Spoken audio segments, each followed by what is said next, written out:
The Philadelphia Eagles kicked off training camp today at the NovaCare Complex, and three young players that were in the headlines I think are instrumental to the defensive success this year. I'll tell you why coming up next right here on the Locked On Eagles podcast.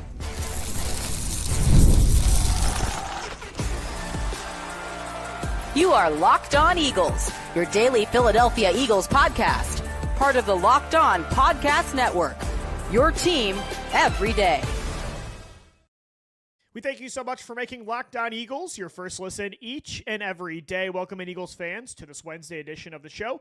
I'm your host, as always, Louis DiBiase. This episode is brought to you by Monarch Money. Take control of your finances with Monarch Money. Use our code LOCKEDONNFL in all capital letters at monarchmoney.com. You're going to get 50% off your first year. The Philadelphia Eagles kicked off training camp today at the NovaCare Complex, the first day of practice for the offense, for defense, for special teams, young players and veterans alike. A lot of headlines to get into on today's edition of the show. Lots of takeaways from the press conferences of Jalen Hurts and A.J. Brown. Howie Roseman and Nick Sirianni also met with the media today, but I kind of want to start with three young players on defense that were all in the headlines today for different reasons. And it's three players that I think, and I've talked about their importance to the defensive success in 2025 a lot on the show this offseason, but thinking about them as a collective unit today got me thinking even more about the importance of their roles in 2025. And the three players I'm talking about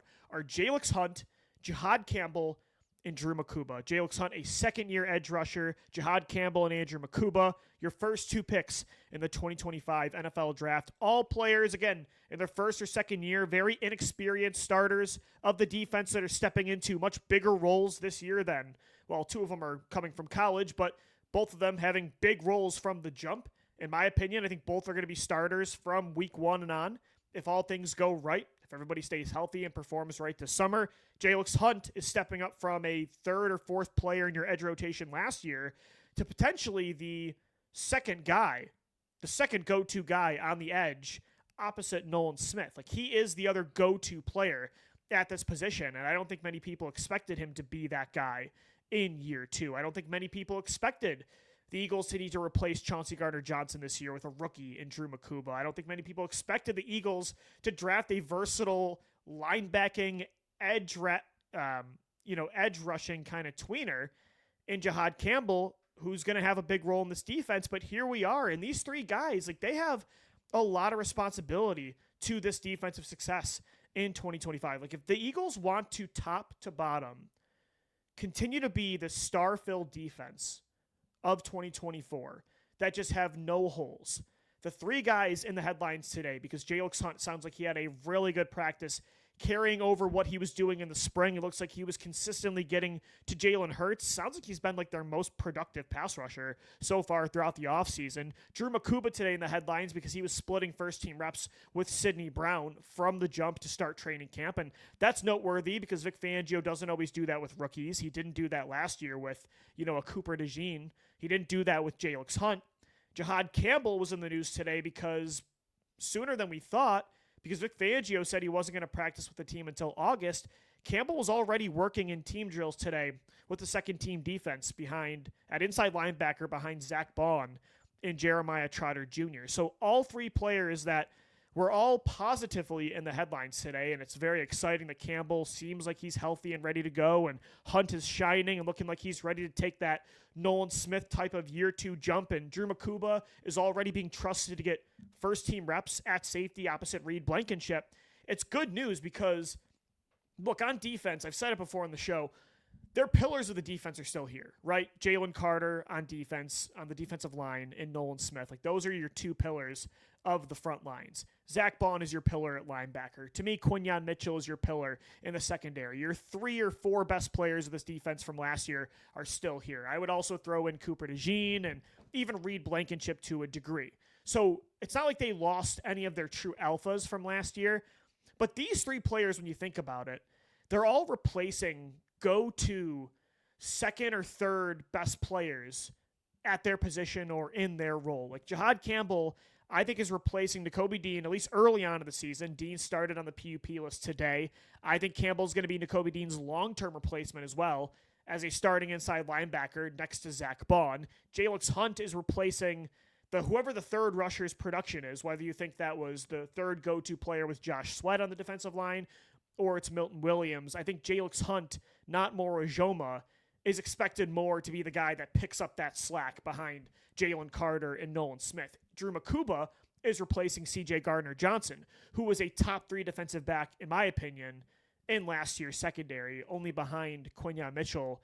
And you could argue it's like him and Cooper DeJean were 2A, 2B. That's how impactful I thought Gardner-Johnson was last year. So no, like the Eagles didn't lose any of their top 3 or 4 best players on defense, but they lost Josh Sweat and Milton Williams up front. They lost Nakobe Dean, at least for I think it's going to be the first month of the season, maybe more. And I think long-term, Campbell will likely beat him out for that second spot at inside linebacker opposite Zach Bond.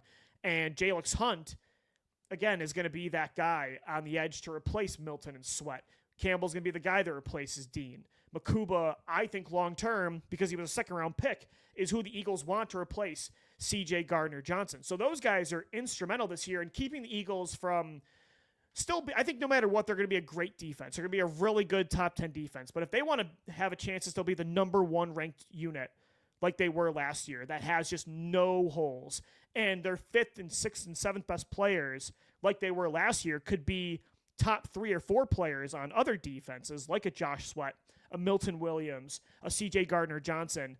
These are the 3 guys that I think of all the role players that are taking steps this year as rookies or year 2 players that are jumping into big roles on a championship winning defense. These are the 3 guys that haven't done it yet, but I think can make a star-like leap in 2025. I think Jalyx Hunt can truly be a star in year 2. I think Jihaad Campbell and Drew Mukuba could both be rookie of the year caliber players for this defense, just like Quinyon Mitchell and Cooper DeJean were last year. I think they could be rookie of the year players. Look, I like Moro Ojomo a lot. I do really like Sidney Brown. I like Jeremiah Trotter Jr. Heck, I like Josh Uche and Azeez Ojulari. I still am a big fan of what Jordan Davis does right, and I think he can do more. But these, again, like I said, these are the 3 boom star ceiling players that have not taken that step yet, that the Eagles are kind of hoping they're going to do that earlier than maybe people expected, because who they're replacing were kind of those high-end, like, best 5th, 6th players on a defense in football. The fact that, like, Josh Sweat led your team in sacks, and you could make the argument he wasn't even in your, like, top 5 best players of the defense last year. Right? He wasn't. That says a lot. Milton Williams was, by Pro Football Focus standards, the best pass rusher in football at defensive tackle, and he wasn't a top 5 best player on your defense, and the Patriots paid him $26 million a year. Chauncey Gardner-Johnson had 6 interceptions last year, and you could argue he wasn't even a top 2 defensive back in your secondary, maybe not even top 3. So if the Eagles want to continue that kind of luxury, high ceiling defense that has no holes and it's just loaded with star power everywhere, I think Moro Ojomo can be a really good starter, a solid role player in a pass rushing rotation at tackle. I think Sidney Brown can be a really explosive third safety to a defense.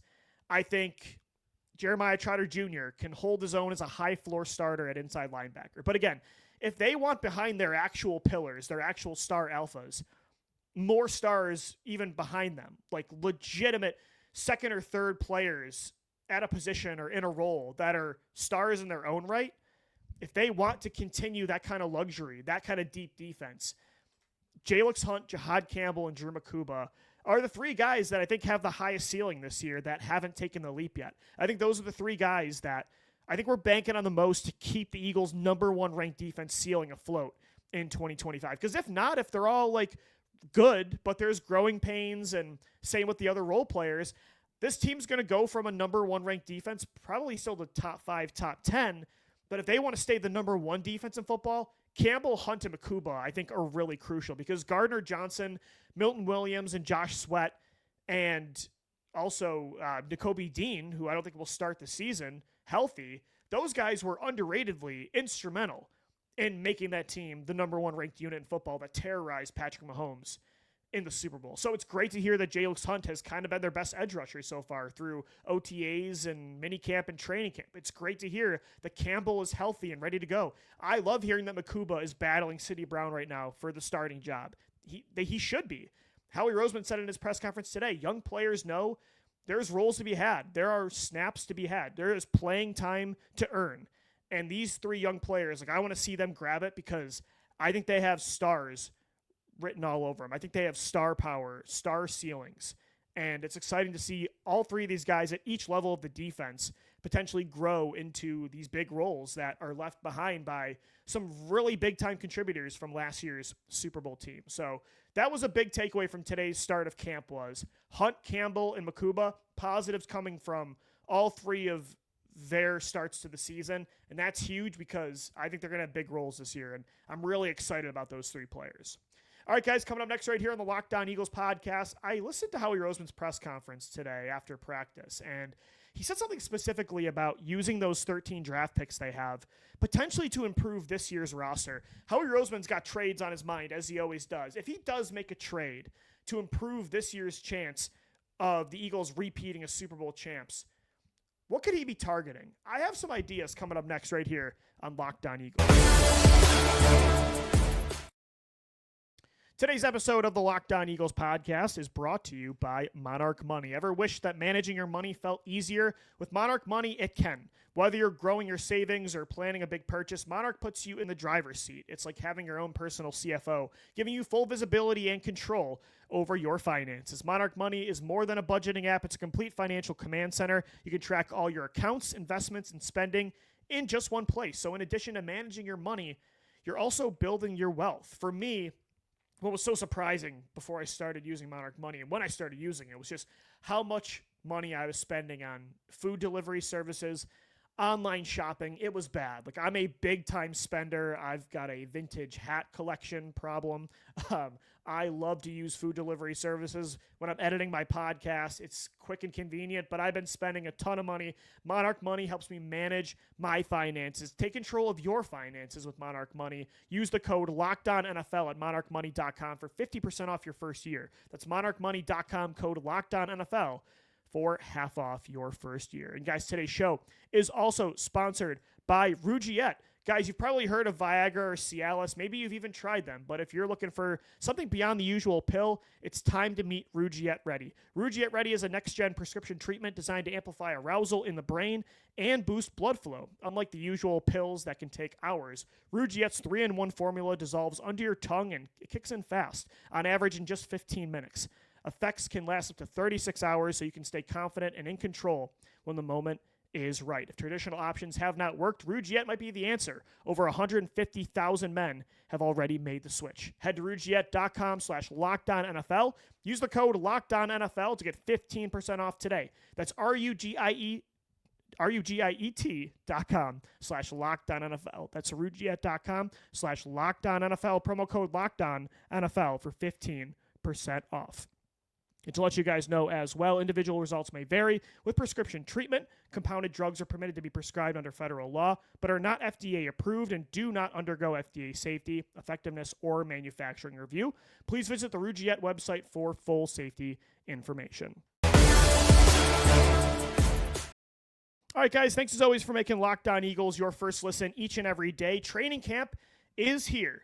Great days for the headlines when it comes to positive outcomes for Jihaad Campbell's health. He was participating in team drills today with the second team defense. Awesome to hear that Andrew Mukuba is battling Sidney Brown, getting first team reps at safety. I loved hearing how good Jalyx Hunt looks in year two, ready to make that leap. Because again, as I said in segment one, those three guys have star ceilings, and the Eagles really need them to replace crucial starters from that 2024 defense. If they want to stay the number one ranked defense in football, they need Jalyx Hunt, Jihaad Campbell, and Andrew Mukuba to be studs in 2025. If not, they're still a top 5, top 10 defense, but I think those three guys, it's up to those three to keep this team as the number one ranked defense in the NFL. If not, if Andrew Mukuba just doesn't get it done at safety, maybe Jihaad Campbell has more growing pains than we thought, or he's not exactly a polished inside linebacker yet or an edge rusher, and they're still figuring that out, and the development is more long-term. Let's say that Jalyx Hunt is good this year, but He's still inconsistent. He's more of a third or fourth guy in a rotation, not yet ready to take that star-like leap that Nolan Smith did in 2024. Howie Roseman is not going to sit on his hands. Like, the Eagles this year are primed to, yet again, be the best team in the NFL, the best team in the NFC. They're favorites to repeat as Super Bowl champions. I think they have the best roster in football. But if there are some more holes this year that we realized were not there last year, and suddenly now they are, Howie's going to make moves. And I think he's always looking to scour the trade market before the deadline. He mentioned today in his press conference, like, they have 13 draft picks next year.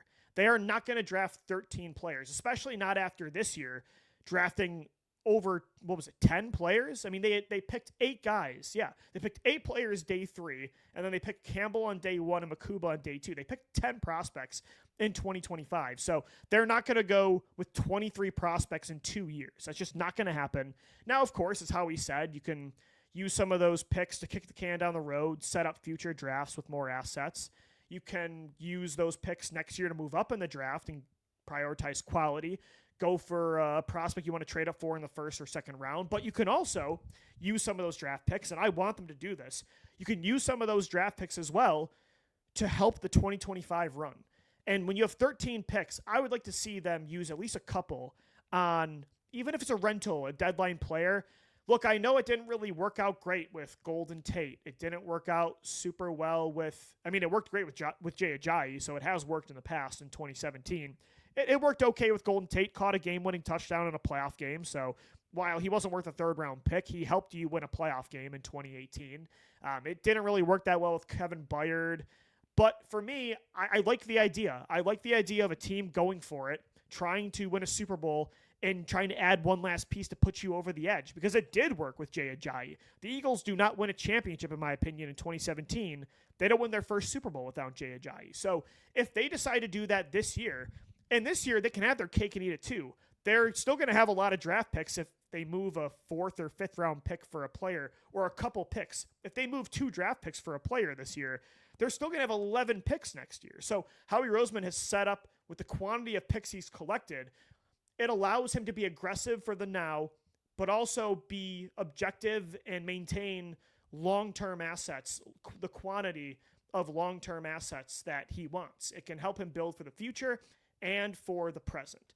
And so for me, if he does decide to make a trade at any point this summer, during the regular season before the trade deadline, I think it would be, there's 2 positions that I think it might not go right there, at least for the first half of the year, that maybe he looks to improve the roster. For me, if Howie makes a trade in 2025, it's going to be a defensive back or pass rusher. And I don't know if it's a corner or safety, edge, or defensive tackle, but gun to my head, if the Eagles made a trade before the deadline, it's probably for a pass rusher or for a DB. I could also see it be for another weapon, though, as well.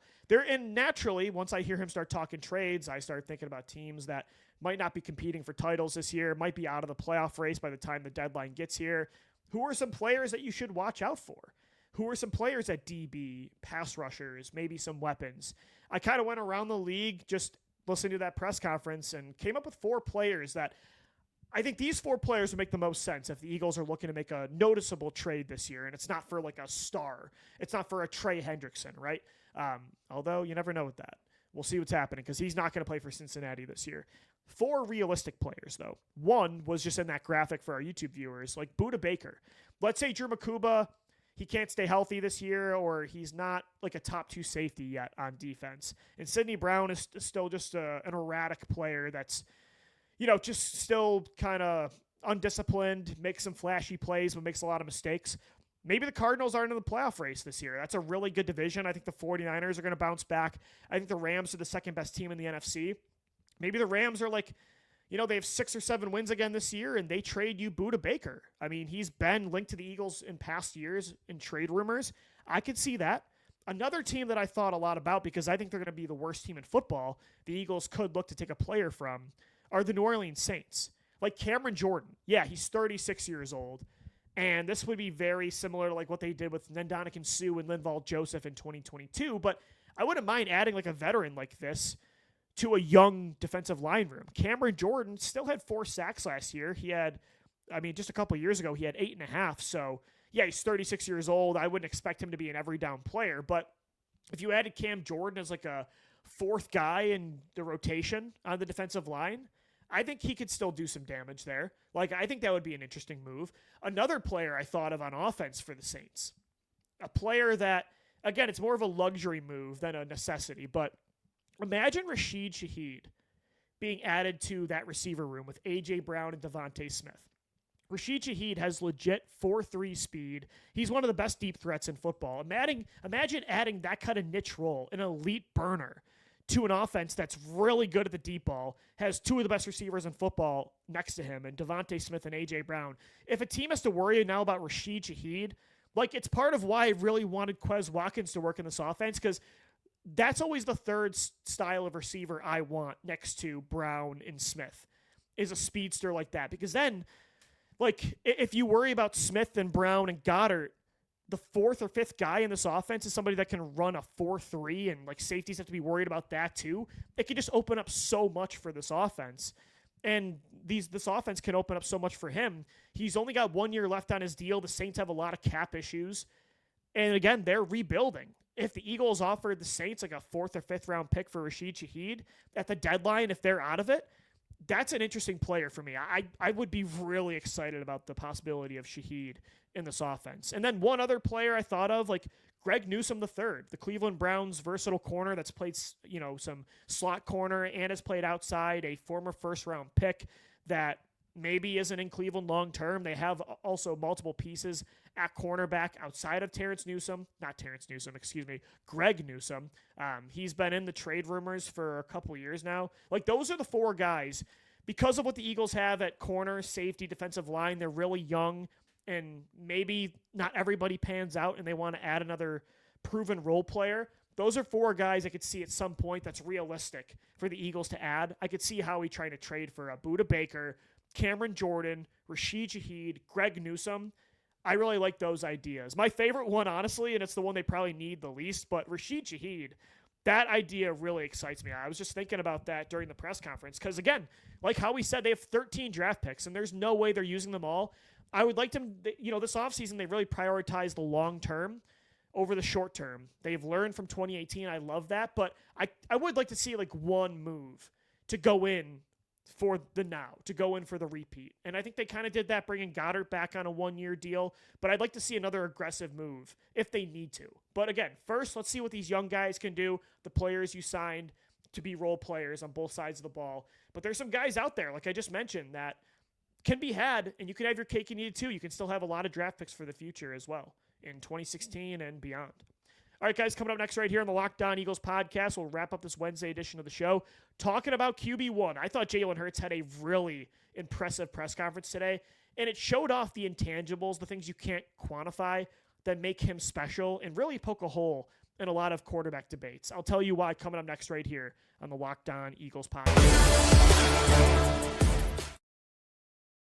Today's episode of the Locked On Eagles podcast, it's brought to you by Yahoo Fantasy. Fantasy football is back. My Yahoo Fantasy draft is actually just in a couple weeks. We're in a 2-keeper league with 14 teams. We've been doing this, me and my friends, since 2009. We take it really seriously. We go out of town for our drafts, and we do it through Yahoo Fantasy. Fire up the group chat, get your draft boards ready, and buckle up for a season filled with breakouts, busts, and all the overreactions that we live for. It's all going down on Yahoo Fantasy. This year, me and Locked On Eagles are playing on Yahoo Fantasy, and you should too. Whether you're a first-time player or a veteran making your millionth league, and there's a lot of degenerates out there, you got to do it through Yahoo Fantasy. I've been using them, again, since like 2009. It's been my entire life I've been using Yahoo. So glad they're partnering up with Locked On. It's the smoothest draft day experience that you can have, and with the way that we customize our leagues, Yahoo Fantasy's got to be the answer. To celebrate 28 years of fantasy greatness, Yahoo Fantasy is dropping 28 big new features over 28 days, giving you more ways to play, more ways to draft, and more ways to win. And it all begins starting soon on August 4th. Stay tuned to get started by creating or joining a Yahoo Fantasy Football League at yahoofantasy.com/LockedOnNFL. That's yahoofantasy.com/LockedOnNFL. And let's make this fantasy season the best one yet. All right, so Jalen Hurts had his press conference today, and normally, like, press conferences don't really give you much, right? Unless it's like Howie Roseman's end of the year presser, I love listening to Jeffrey Lurie once a year. It kind of depends on who's talking. But with Jalen, there's sometimes he's got some cool one-liners, some mic drops that the national media likes to take and use. But normally it doesn't mean much. But today, he seemed like more open and I don't want to say friendly to the media, but very willing to answer questions thoughtfully. Not that he doesn't in the past, but he answers questions thoughtfully. But again, with every question, sometimes not every question he'll answer. He'll shut down a lot of them. He'll give you very short answers. Today, it felt like he was willing to talk about pretty much everything and anything and everything. And I thought he was very insightful. And I think today that presser kind of showed off, again, what makes Jalen Hurts special and elite and what doesn't get valued enough when we're debating quarterbacks, when we're evaluating, not just debating who's where and these quarterback rankings, which we've been doing for weeks now, but also just in general, like evaluating a quarterback and what level, what caliber of player he is. And when you listen to him talk like today about, what everyone says you're supposed to do to win games. Like everyone says there's a certain way to play, and that's what inevitably gets it done to win championships. Instead of doing things more for like individual performance sake, rather than doing what it takes for your team to win, what is best suited for your team's skill set, the play style you guys need to have to fully maximize your ceiling. And Jalen, I thought, did a great job of that in 2024, where he shaped his play style to his team's strengths. He understood that this team had a historic run game with an elite offensive line and one of the best running backs of all time, having the greatest season a running back's ever had, and he took a back seat. He changed his play style. He was more, I don't want to say conservative, but he was safer with the football. He was willing to be a quarterback that threw the ball fewer than anybody in the NFL last year. He didn't even surpass 3,000 passing yards. He was selfless. He did what it took for his team to win. And that's a huge component of playing quarterback. Like, to me, that's an elite trait that does not show up in the box score. It does not show up in the stats or the film. It's something you can't really quantify as much as other variables when evaluating quarterbacks. And I think it's part of what makes Jalen Hurts great. He specifically mentioned today, like, that 2022 season, losing in Super Bowl 57, despite having one of, if not the best passing performances in the history of the big game, and it not being enough to get the job done.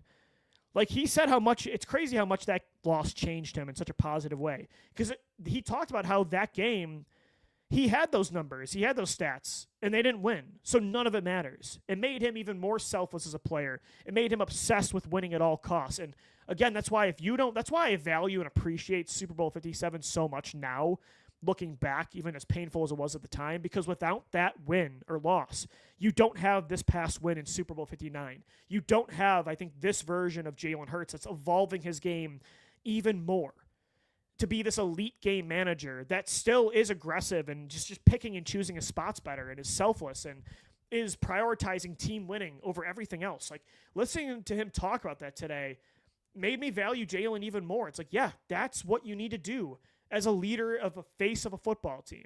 And I love that.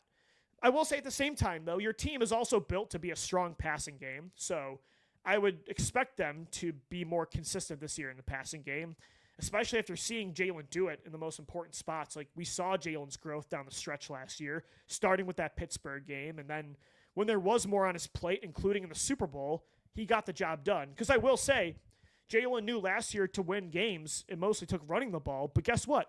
Winning also does require passing sometimes. Like, that Super Bowl in 2023, it did require him to pass a lot. The Eagles were in a shootout, and Miles Sanders was terrible. So it required him to pass the ball. Super Bowl 59 required him to pass the ball because the Chiefs shut down Saquon Barkley, and he got the job done. So, I will say, while he did change his play style last year, and it worked, and he did what the team needed, I will say, though, at the same time, I'm not going to give him a full pass. The Eagles had to go to a run-first approach after the bye, though, because the passing game, despite all the talent, was far too inconsistent, and Jalen was turning the ball over a lot. So then they reduced that, and he reduced the turnovers, and they started to put more on his plate when they had to, and he, even with the, increased volume, stayed efficient. Pittsburgh, the Washington game in the NFC title, the Super Bowl. So now I do expect if they need to throw the ball more this year, which they will, he will have to change his play style again this year. I do expect it will be much more consistent than it was in the early on in the regular season of 2024. But overall, like, regardless, it just shows the selflessness of Jaylen, and I think that's just a massive trait you got to have at quarterback. You got to prioritize winning over anything. And also the ring thing, too. When he talked about not wearing his ring, I know he's a psychopath, and I kind of roll my eyes at that, like, yeah, I mean, just put the ring on and enjoy it for one night at the ring ceremony. It's not going to cost you the 2025 season. But I will say, him refusing to put on the Super Bowl ring is part of what makes him and other elite, like legendary athletes, it's part of what makes them legendary and great. It's part of what allows you to win multiple rings, is that inability to be satisfied and always striving for more. And one championship is not enough. And like the psychopath tendency of not putting on a Super Bowl ring even once, and then basically saying he'll never see it again. He's going to put it in his closet forever.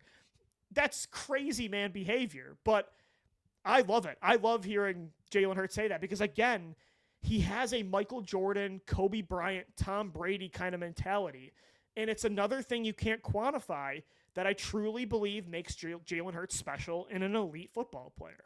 And you have to have that at quarterback more than any position in sports. And I even loved hearing Jordan Mailata kind of have that energy today, too. This team is equipped. I've said it on the show before.